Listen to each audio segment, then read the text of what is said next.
Hey, welcome back, everybody, to another edition of the Security Ledger podcast. I'm your host, Paul Roberts, and I am the host, editor-in-chief of Security Ledger.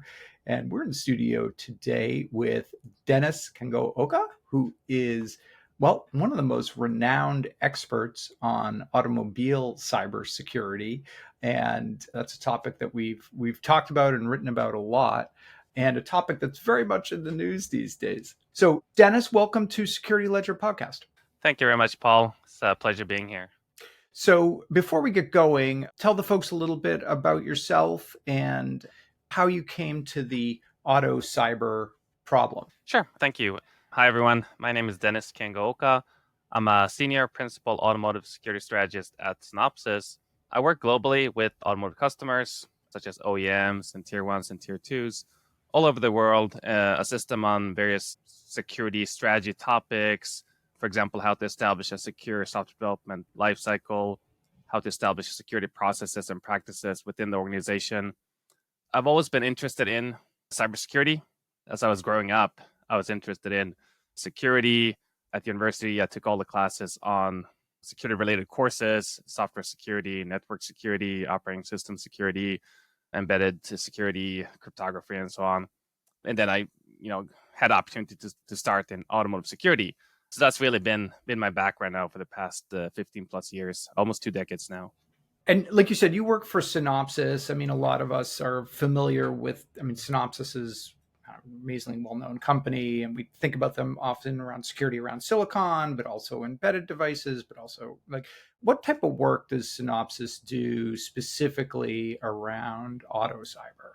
So especially for the software integrity group within Synopsys, we work with a number of different organizations to help them build more high quality, secure software faster.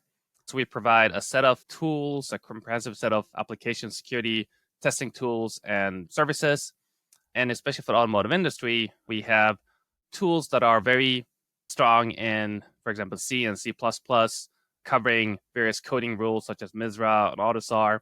So we have a very strong focus on the automotive industry. I also have tools that are certified to ISO 26262, so tools that can be used for development of safety critical systems, which again you have in the automotive industry. So, you've been doing this for a number of years, and in some ways, you've really seen or witnessed the birth of auto cybersecurity or cybersecurity in the context of automotive from 20 years ago. Kind of nobody was really talking about this as a thing. These days, it's very much a thing. How have you seen the conversation evolve both within the InfoSec community and then also on the manufacturer side? Yes. So like you mentioned, when I started with automotive security, there's not much going on in that whole field. So coming from a more general security background, I had opportunity to look into automotive security. This is back in 2006 at Volvo Car Corporation in Sweden. So I was one of the first people there to do some research on automotive security, especially looking at the remote diagnostics and secure software updates over there, and then doing further research on secure in-vehicle communication and so on. But as I did that work and went out to present at different conferences or talk to different companies, I realized there was not much activity in this area at that point. It was a very interesting area, coming from more traditional, network security, operating system, software security, looking into the embedded and automotive security, and realizing there's so many things that we can do. We can learn from these other industries, and we can improve security in the automotive industry as well. We just need to have the awareness in the industry to realize that we need cybersecurity. Because in the early days, the most common comment was that, why do we need security? We have cars already. They're working as they should. There's no need to have any security. So that was the big challenge, I would say, for the industry to start realizing the need for cybersecurity. And I think that took many years, and it took many of us who are passionate about cybersecurity to try to change the automotive industry. Right. By again trying to show what can happen if you don't protect your car in a proper way. if you were to characterize where the auto industry is right now, the manufacturers and their suppliers, with regard to this question of cybersecurity and, how prominent an issue it is and how big of an area of investment it is for them, where do you think we are? Are we, sort of look at like the crawl, walk, run stage, like where are we in that evolutionary stage? So it's a really interesting question because as we see the automotive industry apply more cybersecurity solutions into their vehicles or the entire ecosystem, at the same time, vehicles are also evolving. So you would have different types of vehicles now than you had 10 years ago, 20 years ago. So a good way to look at it is how fast is cybersecurity kind of following the regular development or advancement of vehicles.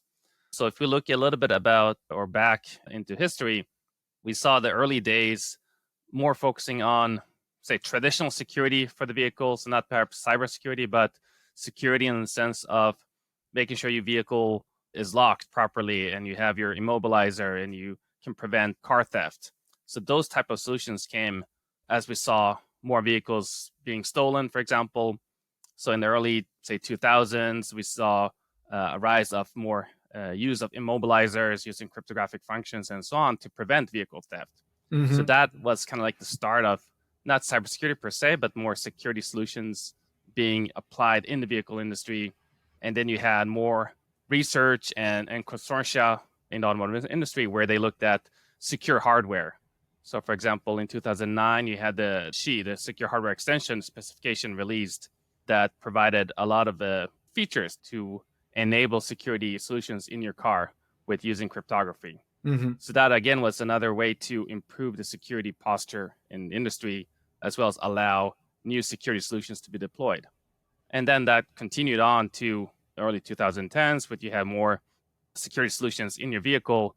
And then you also had the big presentations at Black Hat and DEF CON by Velasek, and Charlie Miller. Yeah. And I think that also helped grow the awareness in the industry that this is possible. You can perform these type of attacks on vehicles and the impact can be huge as well. So I think that was another level in the industry where we had initial car thefts being one activity to happen. We came up with new solutions for that. We had these attacks shown by Miller and Velasek, and now we have to come up with new solutions to prevent that. Mm. So I think we've always seen this evolution of new solutions coming in. And nowadays, when we move towards more software-defined vehicles, we have this whole mobility ecosystem. So we go beyond the car itself to back-end solutions, mobile apps. And that means we also need to protect those parts of the ecosystem. So I think that's how we see that security solutions are constantly evolving in the industry, but the scope of protection is also evolving.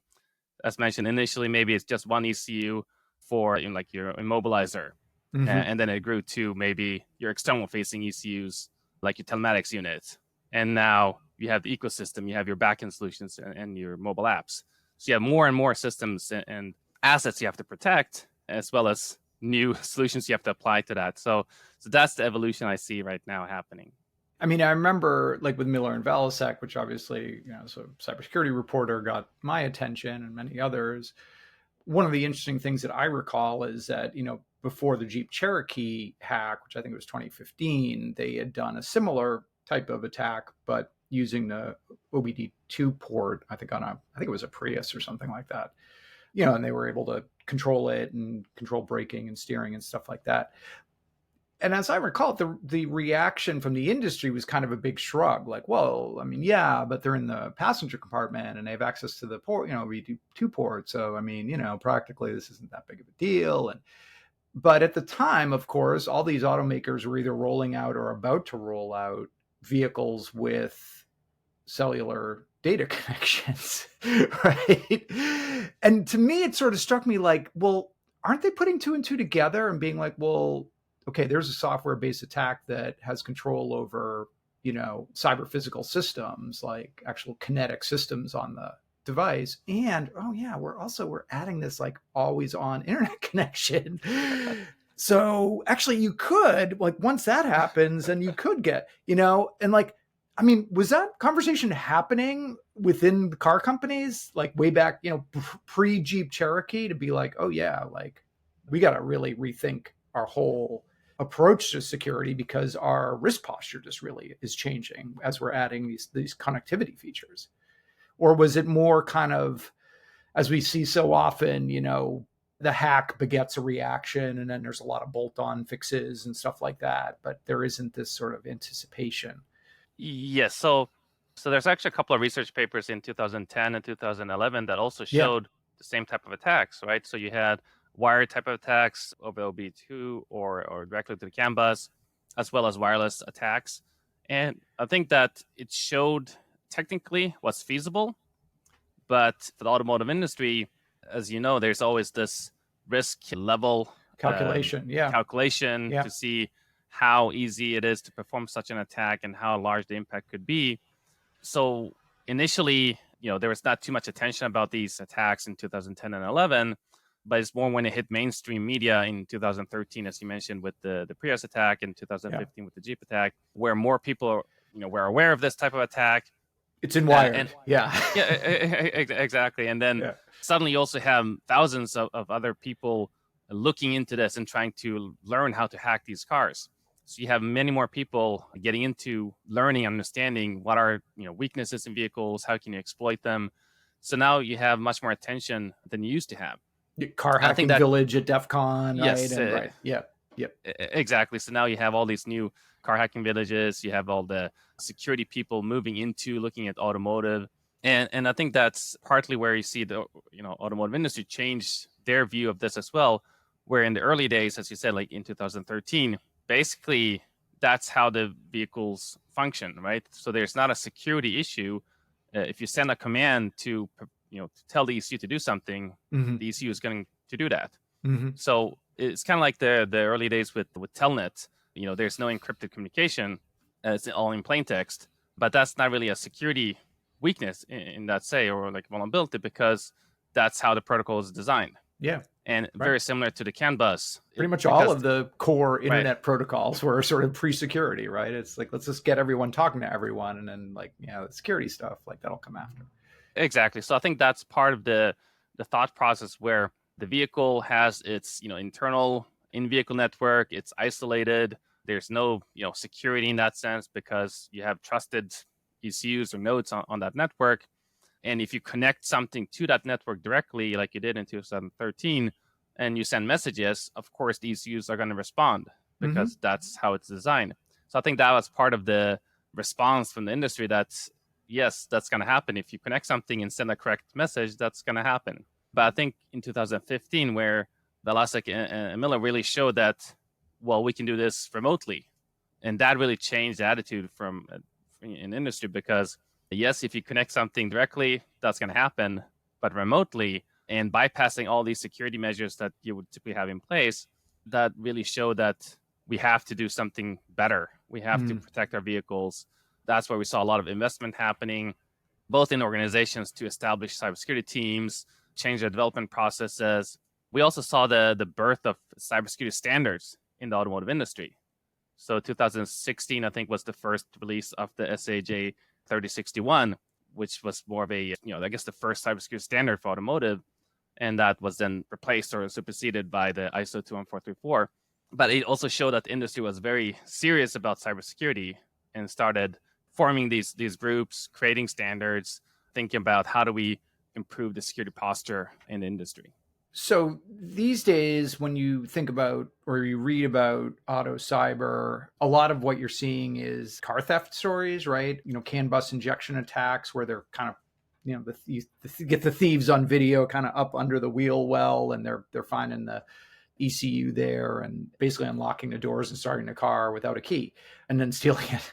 Is that sort of where the rubber meets the road, pun intended, on auto cyber right now? Or is that sort of like, okay, yeah, but that's a fixable problem. There are bigger problems to deal with. So you're right. I think we see those type of attacks, and that kind of goes back to the early days, as I mentioned, with when you started getting better solutions for immobilizer and so on. That a lot of these new solutions are driven by, for example, car theft or attacks that happen that cause some financial damage Hmm. or brand damage. So that's where we see the introduction of, for example, at the time, these immobilizers using cryptographic functions and so on. And now, as you see, we have those relay type of attacks with the key Hmm. fobs, and Yep. as you mentioned, just Amplifier, kind of amplifying the key. yeah, Yeah, yeah, yeah. Yep. exactly. Or like you say, just directly plugging into the CAN bus and then unlocking the vehicle. So those type of attacks have direct financial damage on vehicle owners and the OEMs as well, brand damage for the OEMs, showing that those type of attacks are possible. And those are very, say, practical attacks because they can happen, can be performed by organized groups and so on. Yep. And we also have the other type of attacks, which are more of these research related attacks, right, where we look at the new attack vectors. So you have the V2X, for example, the vehicle to X communication, so finding new vulnerabilities in that type of communication. We also look at the EVs, so looking at the charging stations, electric vehicles. That's As a another. vector for malicious software, for example. Yes, exactly. So that's Yep. another type of attack vector where Yep. either you can try to attack the vehicle directly, you can attack the charging station, you can trick the charging station so that you can basically charge your vehicle for free. So again, a lot of financial incentives are driving these type of attacks. And as you mentioned, like we have the CAN-based attacks where you need physical access. I think we will always have some of those attacks because vehicles are out there in the world. Hmm. People can physically walk up to a vehicle, unplug, or take out the headlamp and try to plug into the CAN bus. Hmm. So there's always going to be a physical threat to vehicles. But we'll also see more of these wireless type of attacks, as mentioned, with the keyless entry, V2X. We'll have the, again, physical type of attacks with the EVs and the charging stations. So I see the attack surface growing as we have more features in vehicles, and it's gonna, you have more improved user experience by Hmm. adding these features. At the same time, you also have new attack surfaces that you need to think about when you As with design these every other solutions. product. Yeah, right, right. Yeah. Like you mentioned, I mean, some of these technologies, like the CAN bus technology, are quite old. They were, pre-internet, and were not really designed with security in mind. They were really about response time and availability, were the priorities. Are automakers looking to replace those with, newer protocols and kind of core systems and technologies that are better adapted for, the modern threat environment, and kind of discontinue some of those legacy protocols and technologies? Is that something that's going on right now? We see different types of security approaches being taken in the industry now.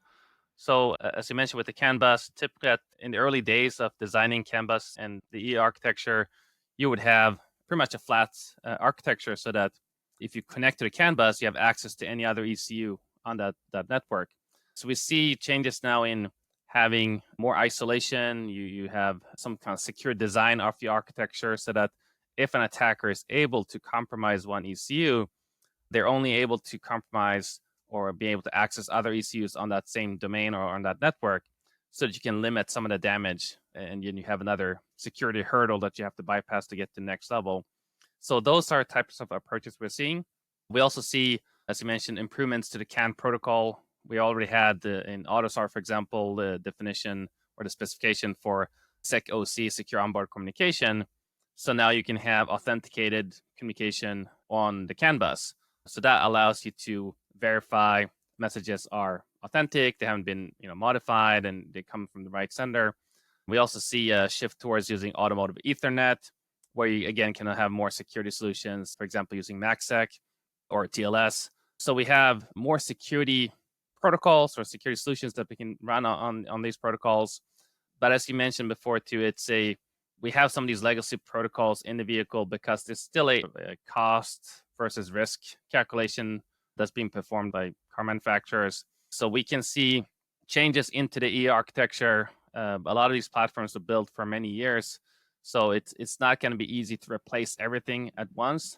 So we'll probably see like a gradual upgrade of certain protocols being replaced, but you'll still have some features running on simpler protocols because that's all they need, and you may have more of the important communication performed over more secure protocols or networks.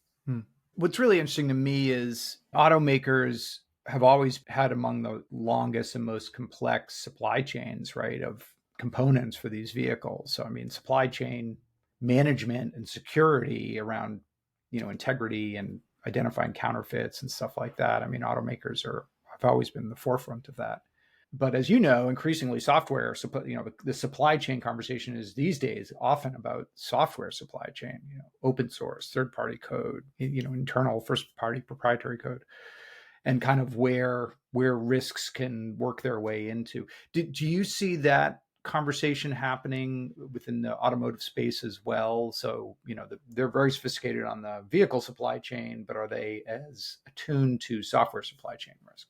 So yes, so that's a really good point, and we see that's happening now in the past few years, where software security supply chain has become a really big topic. And as you mentioned, you have, again, looking at software defined vehicles, for example, you have larger software code bases coming from multiple sources. You have your in-house development, you have your third-party supplier code, open source software. You have auto-generated code from various tools. And now lately as well, you have AI generated code as well that you have to consider. So you have all of the different types of code, right? and and now you need to understand, how can that piece of software affect my system that I'm designing or developing? Right. And attackers can see this as well, that it might be hard for me to directly attack a certain software or hardware, ECU for a vehicle.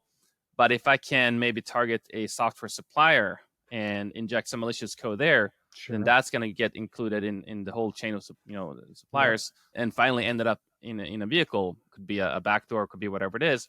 So that approach of taken by attackers is also changing, which is why the industry has to look at not only protecting my code that I'm developing, but every piece of software I receive from any supplier.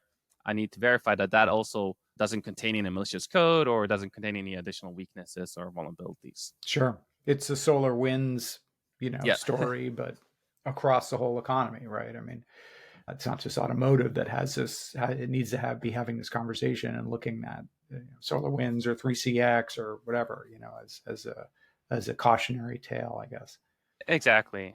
And maybe just to add to that is the added functionality now with software updates over the air. Mm-hmm. So it's not only during the development of the vehicle that you have to make sure that software is included in a proper way, but now you have features that allows you to update your software after release as well.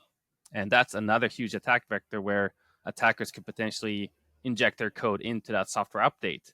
So again, we have to look at, how do we protect this whole vehicle's ecosystem. You have even some infotainment systems that allow you to download third-party apps and Yeah. plugins and things like that. That could be another attack vector. So it might be outside of the original control of the OEM, and now you have these new attack vectors again that you have to look at when you when you want to protect your vehicle. I mean, I've definitely talked to threat researchers and stuff who will sort of say, like, listen, it's only a matter of time with just the explosion of the Internet of Things and, connected everything, that ransomware groups clue into the fact that, like, well, we've got this B2B model, but, like, let's go B2C, let's start putting ransomware on refrigerators and automobiles in people's driveways. Like, that'll really, it's a much bigger sea of, potential victims that we can attack. Do you think the manufacturers see that as a potential risk and are prepared for that? Or is it going to once again fall to the bad guys to lead by example, and then everybody will just react and respond to it? So I think that's also a very interesting topic. So ransomware vehicles, there was some research done a few years ago where they showed, for example, your infotainment system could get infected by ransomware. So when you are about to take your car and drive off, there might be a screen on your infotainment system, or a message on your infotainment system saying that your car has been locked and you have to pay this much to unlock your vehicle. From the auto manufacturer's point of view, I think what's important to understand is, how do you prevent such attacks from happening on a large scale? So if a ransomware occurs, you want to make sure that it's at least isolated as much as possible, so that if one vehicle is infected, another vehicle cannot be infected very easily. Because if you have this happening to millions of vehicles, that can cause a huge damage. But if it takes a lot of effort from one, or a team of cyber attackers to create this ransomware for one vehicle, and it's going to take the same amount to do it for a second vehicle, then at least you have some design and some solutions that can prevent this from scaling easily. So I think that's one way of looking at, we can't prevent 100% of these type of attacks. We can make it harder for attackers to perform these type of attacks on a large scale. So I think that's the main point. Another part is making sure that when you do your initial threat analysis and risk assessment, make sure that you consider those type of threats. Ransomware is a threat. How do you design your systems? Maybe you have some additional countermeasures. If you detect something like this, can you somehow go into a fail secure state and still allow certain critical features of the vehicle to work? Maybe everything won't work, but at least you can maybe drive your vehicle and take it to a safe location.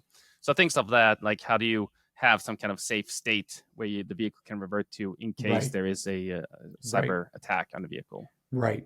Kind of isolating the core functions of the vehicle from yes. that type of attack. Okay, so I would be, me, I'm very involved in right to repair as an issue. One of the questions that often comes up with the right to repair in the context of automotive is cybersecurity. Automakers have kind of suggested that, opening up vehicle telematic systems to independent repair car owners would pose a cybersecurity risk that, it can't be done securely. And so we need to be the ones who control that.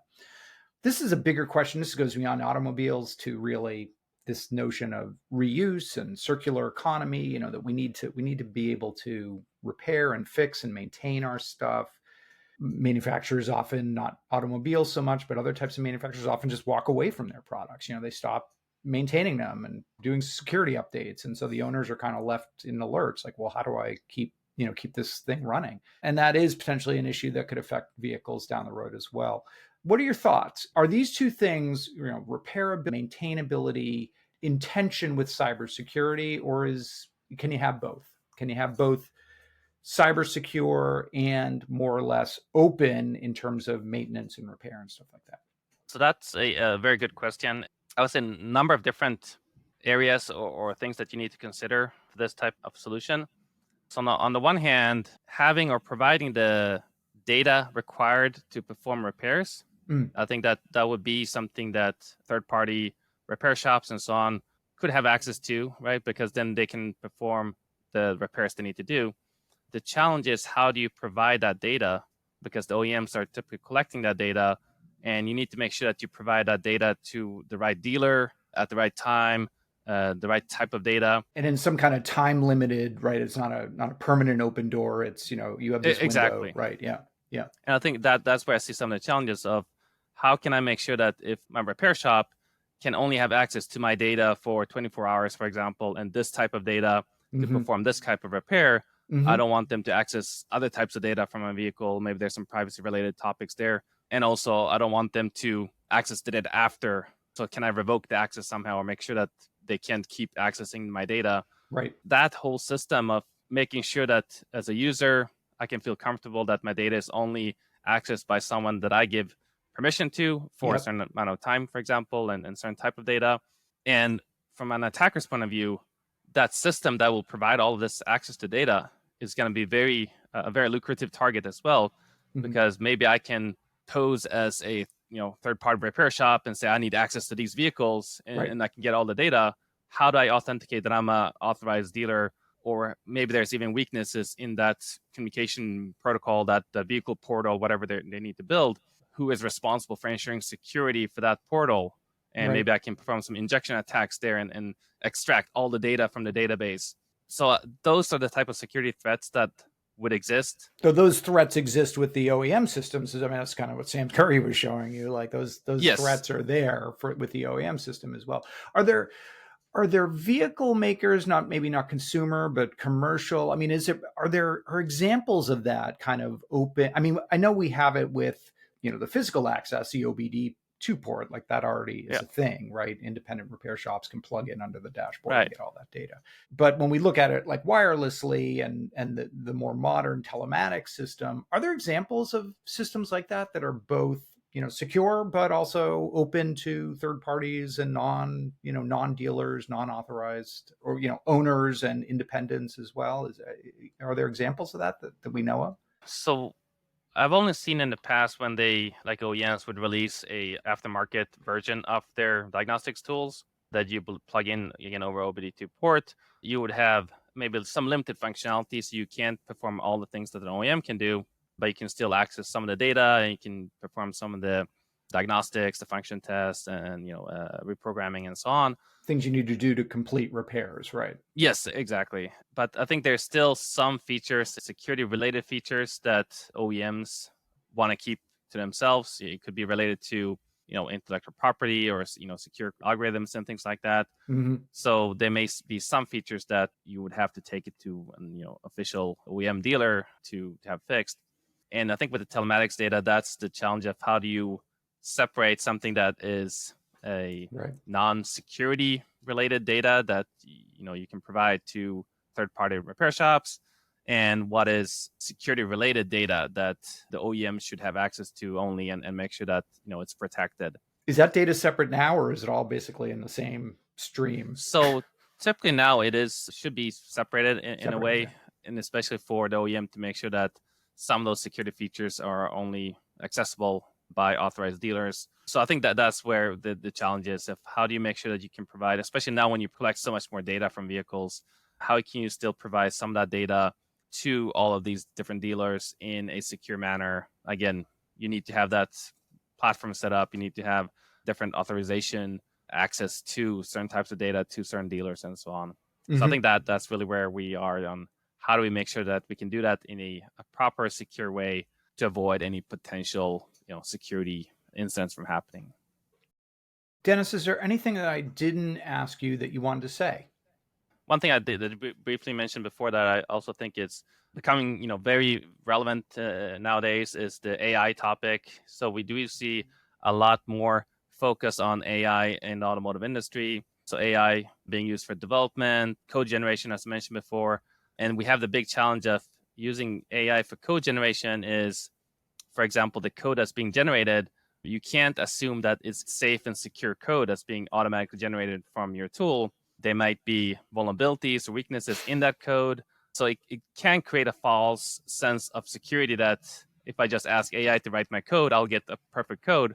So that's one thing where we're trying to make sure that we have to still be careful with the code that's being generated by AI systems. We still have to do our testing of that code, scanning it, finding weaknesses, vulnerabilities as any type of software that you write. There might also be license compliance problems because that code could have been trained on open source software projects. Yes. And now you generate code that's actually using that open source software project, and you have that license tied to that as well.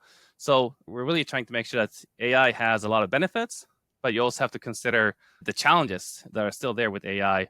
But definitely we see also new solutions with AI for developing more secure software with, for example, providing more information to the developer, how to fix a problem, how to do some auto triage and auto fix issues, automated testing. So definitely a lot of benefits in using AI, but also being cautious of the results that you get from AI systems. Its knowledge of code is based on code written by human beings. So, buyer beware. Right. Yeah. And we all know human beings are fallible. Yeah. Dennis Kengo-Oka, Senior Principal Automotive Security Strategist at Synopsys. Thank you so much for coming in and speaking to us on Security Ledger Podcast. It's really been a pleasure. Thank you so much, Paul. It's been a pleasure being here. Really appreciate your time today. Thank you. Yeah, we'll do it again.